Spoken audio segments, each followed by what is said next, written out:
ಈ ಒಂದು ವಿಡಿಯೋದ ಒಳಗಡೆ UPSC ಸಿವಿಲ್ ಸರ್ವಿಸ್ ಎಕ್ಸಾಮಿನೇಷನ್ನ 2025ರ ಪ್ರಿಲಿಮಿನರಿ ಎಕ್ಸಾಮ್ಗೆ ಸಂಬಂಧಪಟ್ಟ ಹಾಗೆ ಯಾವ ವಿಷಯಗಳಿರುತ್ತೆ ಅನ್ನೋದ್ರ ಬಗ್ಗೆ ಒಂದು ಸ್ಥೂಲವಾದಂಥ ಮಾಹಿತಿಯನ್ನು ಪಡ್ಕೊಳ್ಳುವಂಥ ಒಂದು ಪ್ರಯತ್ನವನ್ನು ಮಾಡೋಣ.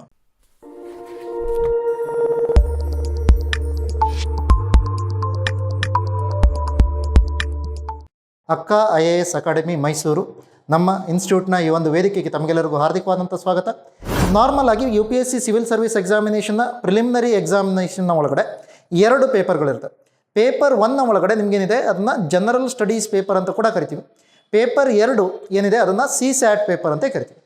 ಸೊ ಈಗ ಪೇಪರ್ 1ಅನ್ನು ನೀವೇನಾದರೂ ನೋಡೋದಕ್ಕೋದ್ರೆ ಪೇಪರ್ 1ನಲ್ಲಿ ಏನೇನಿರುತ್ತೆ, ಪಾಲಿಟಿ ಅಥವಾ ರಾಜ್ಯಶಾಸ್ತ್ರ, ಎಕಾನಮಿ ಅಥವಾ ಅರ್ಥಶಾಸ್ತ್ರ, ಅದೇ ರೀತಿಯಲ್ಲಿ ಜಿಯೋಗ್ರಫಿ ಅಥವಾ ಭೂಗೋಳಶಾಸ್ತ್ರ, ಹಿಸ್ಟರಿ ಅಥವಾ ಇತಿಹಾಸ, ಸೈನ್ಸ್ ಆ್ಯಂಡ್ ಟೆಕ್ನಾಲಜಿ ಅಥವಾ ವಿಜ್ಞಾನ ಮತ್ತು ತಂತ್ರಜ್ಞಾನ, ಅದೇ ರೀತಿಯಲ್ಲಿ ಎನ್ವಿರಾನ್ಮೆಂಟ್ ಅಥವಾ ಪರಿಸರ ವಿಜ್ಞಾನ, ಈ 6 ಸಬ್ಜೆಕ್ಟ್ಗಳನ್ನು ಹೊಂದಿರ್ತವೆ.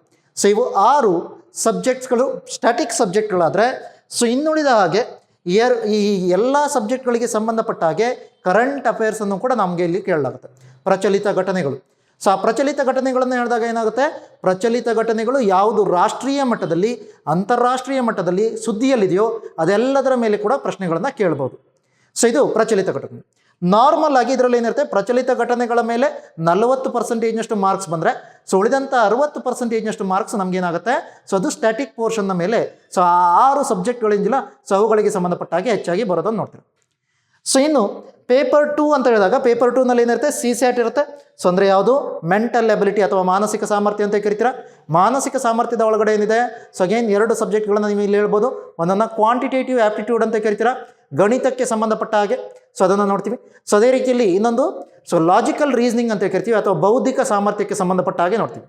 ಸೊ ಅದಲ್ಲದೆ ಇಲ್ಲಿ ಇಂಗ್ಲೀಷ್ ಕಾಂಪ್ರಹೆನ್ಷನ್ ಅಥವಾ ಇಂಗ್ಲೀಷ್ನ ಗ್ರಹಿಕೆಯ ಮೇಲೆ ಕೂಡ ಟೆಸ್ಟನ್ನು ಮಾಡಲಾಗುತ್ತೆ. ಇಂಗ್ಲೀಷ್ ಗ್ರಹಿಕೆ ಅಂತಂದಾಗ ಪ್ಯಾರಾಗ್ರಾಫ್ ವಾಯ್ಸ್ ನಿಮ್ಗೆ ಏನು ಮಾಡಿರ್ತಾರೆ, ಸೊ ಒಂದಿಷ್ಟು ಇಂಗ್ಲೀಷ್ ಪ್ಯಾರಾಗ್ರಾಫ್ಗಳನ್ನು ನೀಡಿರ್ತಾರೆ. ಅದರ ಆಧಾರದ ಮೇಲೆ ನೆಕ್ಸ್ಟ್ ಪ್ರಶ್ನೆಗಳಿರುತ್ತೆ.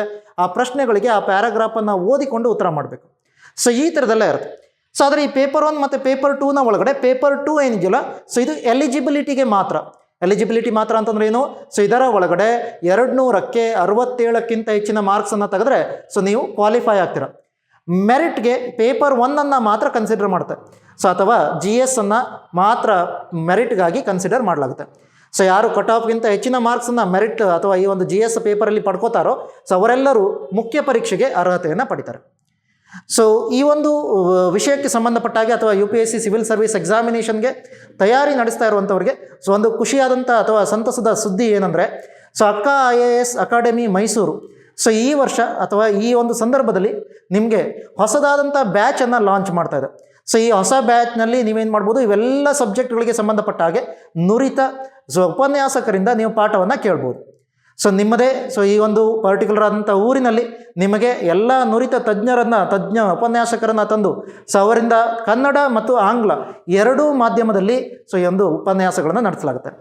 ಸೊ ಈ ಒಂದು ಪರ್ಟಿಕ್ಯುಲರ್ ಆದಂಥ ಬ್ಯಾಚ್ನ ಸೇರಬೇಕು ಅಂತೇಳಿ ನೀವು ಏನಾದರೂ ಆಸಕ್ತಿಯನ್ನು ಹೊಂದಿದ್ದೀರಾ ಅಂತಂದರೆ ದಯವಿಟ್ಟು ನಮ್ಮನ್ನು ಕಾಂಟ್ಯಾಕ್ಟ್ ಮಾಡಿ.